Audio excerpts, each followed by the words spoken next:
Hello friends, the journey के part 9 में आपका स्वागत है। तो चिंग एइन को हर्ट करने ही वाला रहता है कि तभी वहाँ पर यालोंग पहुँच जाता है और वो एइन को सेव करता है। यालोंग गुस्से में चिंग को मारने जाता है तो एइन उसे ऐसा करने से रोकती है। एइन कहती है कि ये फ्यूचर में मेरा क्लाइंट है तो तुम इसे मत मारो। वो साथ में चिंग को बताती है कि टियान मेरा दोस्त है तो मैं उसे कोई भी हार्म नहीं करूंगी। यालोंग उसे वहाँ से लेकर चला जाता है। एइन यालोंग से पूछती है कि अब तुम्हारी चोट कैसी है, तो यालोंग उसे अपना पैर दिखाता है कि वो बिल्कुल ठीक है। एइन कहती है कि तुम मर भी जाओ तो मुझे तुम्हारी चिंता नहीं होगी, लेकिन यालोंग कहता है कि तुम्हें मेरी चिंता है। उसे टियान को लेकर जेलसी होती है तो एइन कहती है मैं तुम्हें भी तो ओल्ड मॉन्स्टर बुलाती हूँ, और ये सुनकर यालोंग खुश होता है। एइन वापस सराय आती है और वो टियान से मिलती है। वो उसे नहीं बताती है कि चिंग ने उसे किडनैप किया था। वो दोनों छत पे जाते हैं। टियान उसके लिए मून केक्स लाया रहता है। वो दोनों अपनी विशेष मांगते हैं और टियान कहता है कि अगले साल मून फेस्टिवल पे वो फिर से उसके साथ ही चांद का नजारा देखना चाहता है। तो आगे सराय की ओनर नियांग का हस्बैंड मार्केट जाता है और गार्ड चिंग और शेन दोनों ही उस पे नजर रखते हैं। तो वो आदमी एक दुकानदार के यहाँ कुछ लेने जाता है और वो दुकानदार स्पाई में से शामिल रहता है और तभी वहाँ पर शेन आता है। वो उस दुकानदार को भी मार देता है और साथ ही नियांग के हस्बैंड को भी। नियांग के हस्बैंड के पास से वैक्स बॉल मिलता है और टियान आगे उसमें मैसेज देखता है।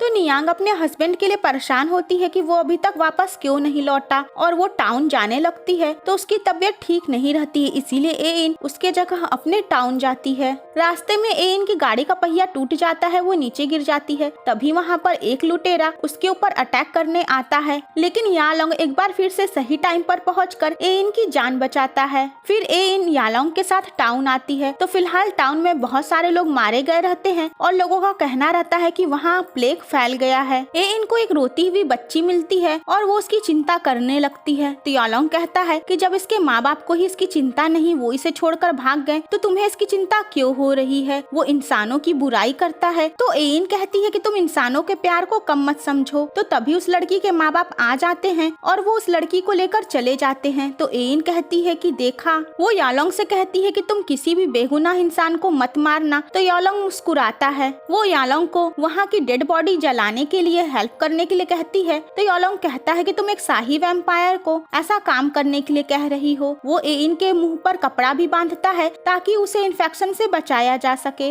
यालोंग जब उन डेड बॉडीज पे अपनी पावर यूज करता है तो वो देखता है कि ये सारे डेड बॉडीज प्लेग की वजह से नहीं है और इससे पता चलता है कि किसी ने ये सारा प्लॉट किया है। एइन वापस सराय आती है। वो यालोंग को थैंक्स कहती है तो यालोंग उसे स्माइल करने के लिए कहता है और उसके बाद वो उसके हाथ पे एक बैट का सिंबल बनाता है और कहता है तुम जब भी इसे किस करोगी तो मैं तुम्हारी हेल्प के लिए आ जाऊंगा। इधर गार्ड सेन नियांग को बताता है कि उसका हस्बैंड एक स्पाई था और इसीलिए उसने उसको मार दिया। नियांग ये सुनकर शॉक्ड हो जाती है और उसे इस बात में भरोसा नहीं होता है। वो समझ जाती है कि सेन ने उसे पाने के लिए जानबूझकर उसको मारा, क्योंकि शेन कहता है तुम्हारा हस्बैंड मर गया तो क्या हुआ, मैं हूँ ना। वो जबरदस्ती उसके क्लोज जाने की कोशिश करता है तो सेन उसके ऊपर अटैक करती है और उसी समय पे वहाँ गार्ड चिंग आ जाता है। नियांग के ऊपर अटैक कर देता है क्योंकि उसे लगता है कि ये औरत उसके साथी को मारने जा रही थी। तो शेन उसे नियांग को मारने से रोकता है और बताता है कि ये उसकी फियांसी है। तभी वहाँ पर टियान आता है और वो बोलता है कि तुमने इसीलिए नियांग को पाने के लिए ही जानबूझकर उसके हस्बैंड को झूठ मूठ का स्पाई बनाकर उसे मार डाला। एइन पर्दा हटाती है और वो सब ये देखकर शॉक्ड हो जाते हैं कि नियांग का हस्बैंड अभी भी जिंदा रहता है। एक्चुअली शेन जब उसके हस्बैंड पे वार करके वहाँ से चला गया था तो एइन अपने मैजिक का यूज करके उसके जख्म को ठीक कर दी थी।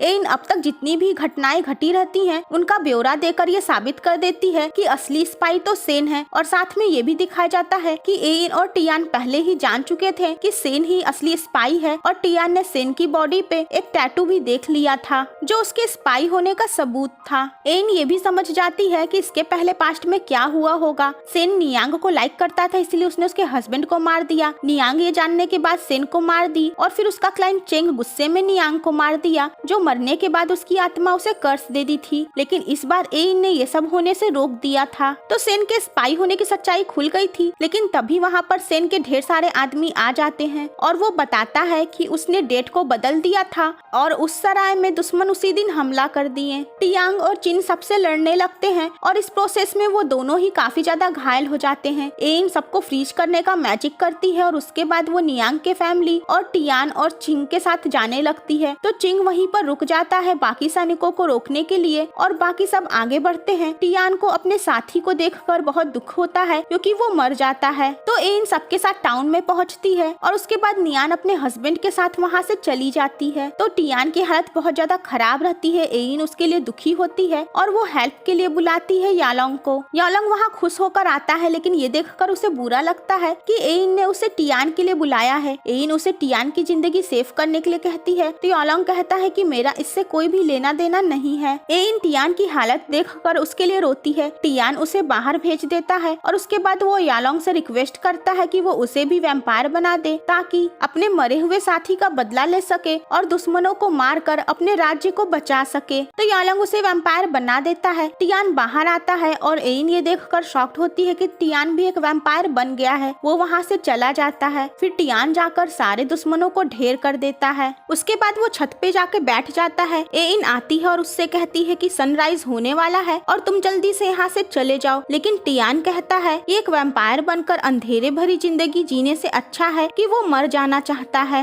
वो एइन से कहता है कि तुम्हें देखकर मुझे ऐसा फील होता है कि जैसे मैं तुम्हें बहुत पहले से जानता हूँ। वो काफी इमोशनल होता है और एइन भी दुखी होती है। वहाँ पर सनराइज हो जाता है और टियान रेस्ट इन पीस हो जाता है। एइन बहुत दुखी होती है। वो यालोंग के पास आती है और फिर वो उससे गले मिलकर रोने लगती है। यालोंग को भी वैम्पायर होने की वजह से सूरज की रोशनी से खतरा था, लेकिन वो एइन को छोड़कर जाना नहीं चाहता था। तभी वहाँ पर वैम्पायर हंटर्स हमला कर देते हैं। यालोंग एइन को बचाता है और उसे लेकर छुप जाता है। एइन कहती है कि मुझे सामने जाने दो, नहीं तो वो सब तुम्हें मार देंगे। लेकिन यालोंग कहता है कि मैं अपनी वुमेन को खतरे में कैसे डाल सकता हूँ, मेरा काम है तुम्हें प्रोटेक्ट करने का। वो उससे आई लव यू कहता है। तो एइन कहती है कि तुम ऐसा क्यों कह रहे हो, मैं तुमसे प्यार नहीं कर सकती हूँ। एइन दुखी होकर रोती है। तो यालोंग अपनी जिंदगी खतरे में डालकर सामने आता है और जैसे ही फिनिया उसे मारने वाला होता है, एइन सामने आ जाती है। वो कहती है कि इसके पहले तुम्हें मुझे मारना होगा। और जब फिनिया उसे हटने के लिए कहता है तो एइन समझ जाती है कि इस वैम्पायर हंटर के अंदर फिनियाओ की चेतना है। फिनियाओ यालोंग को मारना चाहता है, लेकिन तभी मास्टर प्रेजेंट में फिनियाओ की चेतना को वापस लाने की कोशिश करते हैं और इस तरीके से फिनियाओ की चेतना वापस प्रेजेंट में चली जाती है। उसके बाद एइन अपने मैजिक का यूज करके बाकी हंटर्स को बाहर फेंक देती है और तूफान और बादल कर देती है ताकि यालोंग वहाँ से निकल सके। यालोंग कहता है कि तुम फिर से मुझे छोड़कर जा रही हो। एइन कहती है कि ये टाइम इन सब बातों का नहीं है, तुम जल्दी से यहाँ से निकलो। यालोंग कहता है कि ठीक है, तुम जहाँ कहीं भी हो मैं उस टाइम में पहुँचूंगा और तुमसे मिलूंगा। वो कहता है कि लेकिन तुम किसी और से प्यार मत करने लगना। और उसके बाद यालोंग वहाँ से चला जाता है और एइन भी दुखी होकर वापस प्रेजेंट टाइम में आ जाती है। एइन यालोंग के ऊपर अटैक करने के लिए फिनियाओ के ऊपर गुस्सा होती है और वो मास्टर और फिनियाओ दोनों से पूछती है कि आखिर आप लोग मुझसे क्या छुपा रहे हैं। तो उसके मास्टर कहते हैं कि एक बार वो आंसू वाला बोतल भर जाएगा तो मैं तुम्हें सब कुछ सच सच बता दूंगा। तो उनका वो क्लाइंट भी आकर अपना एक सच्चा आंसू देता है और उसकी प्रॉब्लम भी सॉल्व हो जाती है। तो फ्रेंड्स, इसका नेक्स्ट पार्ट देखना मत भूलिएगा।